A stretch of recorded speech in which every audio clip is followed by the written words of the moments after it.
बिस्मिल्लाहिर्रहमानिर्रहीम। अस्सलाम वालेकुम। मैं हूँ आपका भाई अब्बास हमदानी और आप देख रहे हैं जाफरी आर्ट टीवी। आज का हमारा मौजूद गुफ्तगू है शहंशाह करबला अलैहिस्सलातु वस्सलाम की रजत। दोस्तों, शहंशाह ज़माना जल्लल्लाहु फर्ज शरीफ की हुकूमत इलाहिया का जब क़याम होगा तो इसमें सबसे पहले जिस ज़ात अक़दस अलैहिस्सलातु वस्सलाम ने आकर शामिल होना है वो शहंशाह करबला अलैहिस्सलातु वस्सलाम होंगे।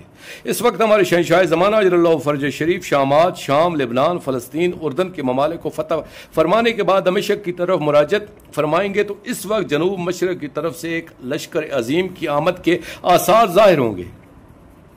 इस वक्त शहंशाह ज़माना जल्लल्लाहु फर्ज शरीफ सारे लश्करों को हुक्म फरमाएंगे कि तुम इस्तकबाल के लिए तैयार हो जाओ, और वो जुनाब खुद सारे लश्करों के आगे होंगे। इनके दाएं बाएं मलकूत और जुनात के और असहाब कराम व अंसार अज़ाम के लश्कर होंगे, और इनमें 70,000 वो सदीक होंगे जो वादी सलाम नजफ अल अशरफ से आपके साथ शामिल होंगे।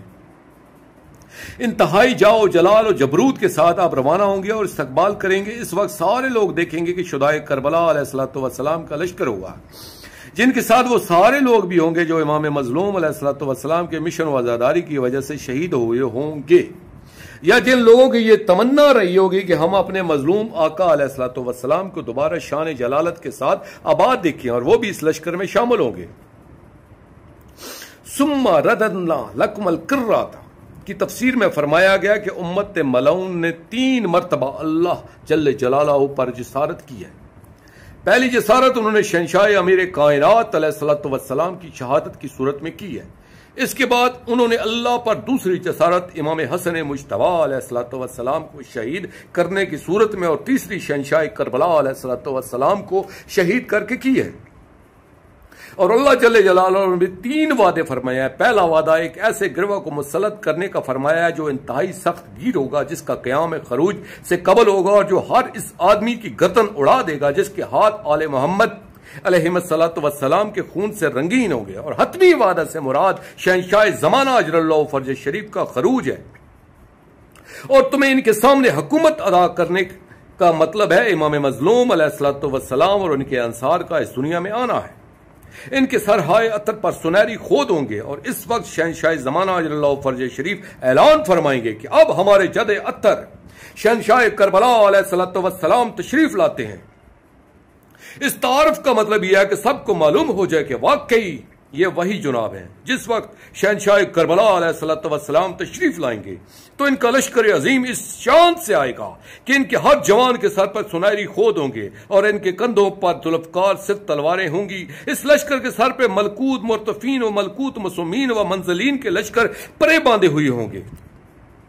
इस लश्कर इलाही के आगे अपने फज से रफ रफ मिजाज पर सवार किरदगार वफा अलैहिस्सलातु वस्सलाम तशरीफ ला रहे होंगे, और इनके कंधे पर शहंशाह मजलूमियत अलैहिस्सलातु वस्सलाम की शान खुदाबंदी का इलम लहरा रहा होगा। इस लश्कर के दरमियान शहंशाह करबला अलैहिस्सलातु वस्सलाम ताज और हुय्यत सफात मौजू फरमाए अपने रहवार बुराक नजात पर शहंशाहाना अंदाज में सवार तशरीफ फरमा होंगे, और जो ही शहंशाह ज़माना जल्लल्लाहु फर्ज शरीफ की निगाह जद अतर के रुख अनवर का बोसा ताजीम लेगी तो आप फौरन ताजीमन अपने राहवार से उतरेंगे, और जद अतर इमाम मजलूम अलैहिस्सलातु वस्सलाम की रकाब बोसी फरमाएंगे।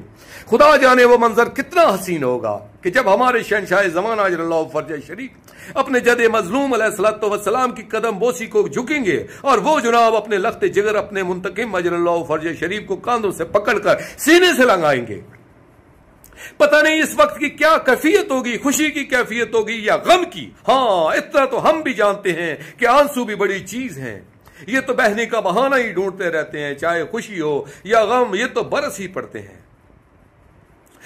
मैंने जब ऐसे रवायात व हदीस देखे हैं जिनमें यही बयान हुआ था कि शहंशाह करबला अलैहिस्सलातु वस्सलाम की रज्जत के मकाम को बयान किया गया था, और मैं यही लिखा हुआ था कि वो इस वक्त वापस दुनिया में तशरीफ इजहार फरमाएंगे जब हमारे शहंशाह ज़माना जल्लल्लाहु फर्ज शरीफ शाम में दमिश्क के बाहर क़याम पजीर होंगे, तो मुझे फौरी तौर पर यही ख्याल आया कि शाम तशरीफ ले जाने की वजह क्या हो सकती है। ملک شام میں کیا خصوصیت ہے کہ شہنشاہ کربلا علیہ الصلوۃ والسلام اس وقت رجت نہیں فرمائیں گے جب ہمارے شہنشاہ زمانہ اجل اللہ فرج شریف کربلا یا نجف عراق میں تشریف فرما ہوں گے، بلکہ یہ اس وقت کیوں ظہور فرمائیں گے جب آپ جناب شام کے باہر فروکش ہوں گے۔ اور اس سوال کا واحد جواب میرے زمانے ذہن میں یہی آیا کہ شہنشاہ کربلا علیہ الصلوۃ والسلام اپنے مشن اور مقصد کی مالک پاک ہمشیر صلوات اللہ علیہ کو شامل فرمائے بغیر کیسے اپنی خوشی کا اعلان فرما سکتے ہیں؟ میں سمجھتا ہوں کہ یہ سب کچھ ملکہ شام بی بی صلوات اللہ علیہ کی وجہ سے ہے کہ شام جا کر انہیں اپنے گھر عطر کی ابدی آبادی کی نوید دینا ضروری ہے، کیونکہ جب تک ملکہ شام بی بی صلوات اللہ علیہ خوش نہ ہوں گی اس گھر کا کوئی بچہ بھی خوش نہیں ہو سکتا۔ اور یہ بھی عرض کر دوں کہ سب سے آخر میں شہنشاہ وفا علیہ الصلوۃ والسلام خوش ہوں گے، کیونکہ انہیں خوش کرنا سب سے مشکل کام ہے، اور وہ جب تک اپنی حسرت انتقام نہ مٹا لیں گے انہیں کوئی خوشی نہ ہوگی۔ یعنی گھر عطر کی حقیقی آبادی اور مسرت کا اعلان ملک شام سے ہوگا۔ دوستو، آخر میں شکریہ ادا کروں گا اپنے مرشد کریم السید محمد جعفر الزمان نقوی البخاری سرکار دامز اللہ تعالی کا یہ مضمون میں نے ان کی کتاب نہج المعرفت جلد سوم سے پیش کیا، اور آخر میں اپنے پاک شہنشاہ کی بارگاہ میں التجا کریں گے، الجل الجل یا صاحب رجت اجل اللہ تعالی فرجک و صلوات اللہ علیکہ یا رب محمد وآل محمد صلی اللہ محمد وآل محمد واجل فرج آل محمد صلی اللہ علیہ وآلہ وسلم۔